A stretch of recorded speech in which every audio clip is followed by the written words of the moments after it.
এখন কটা বাজে জানো? এখন বাজে ভোর 4টা। আর আমি তোমাদেরকে ছাদের উপর বসে বসে ভয়েস দিচ্ছি। আজকে আমার ডিউটি আছে সকাল 7টা থেকে একদম রাত্রি 7টা পর্যন্ত।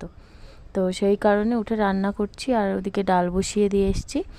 আর সয়াবিনের তরকারি করব, রুটি করব। মাদের আজকে একাদশী, তো ভাবলাম যে রুটি যখন করব আবার ভাত করব, ওই কারণে নিজেই নিয়ে যাচ্ছি, রুটিই নিয়ে যাব ভাবছি। তো এদিকে দেখতে পাচ্ছ যে তোজোর বার্থডে ভিডিও কিন্তু দিয়েছি, কিন্তু এই আশীর্বাদের পর্বটা ছাড়া পড়ে গেছে। তো ভাবলাম এই পর্বটা ছাড়া পড়লে হয় নাকি, কারণ অনেক কষ্ট করে ওর আজকে পাঁচটা বছর পূর্ণ হয়ে গেল। আশীর্বাদ করি ও যেন খুব খুব খুব ভালো থাকে, সুস্থ থাকে, আর অনেক ভালো একটা মানুষ হয়।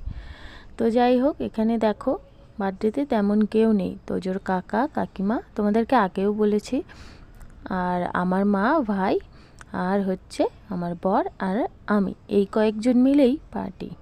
তো যাই হোক, আমরা এখন তো বাইরে আছি, বাইরে সেভাবে কাউকে চিনি না, ওই জন্য সেভাবে কাউকে বলাও হয়নি। তো তোজো হয়েছিল 7 মাসে। 7 মাসে হওয়ার পরে ওর এত পরিমাণে কষ্ট হয়েছিল, ও প্রচুর লড়াই করেছে জানো তো।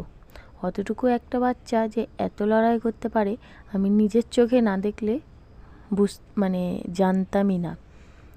7 মাসে হওয়ার পরে ওর হয়ে যায় শ্বাসকষ্ট, নাভিতে ইনফেকশন, জন্ডিস, গলায় খাবার আটকে যাওয়া, প্রচুর প্রচুর কষ্ট পেয়েছে।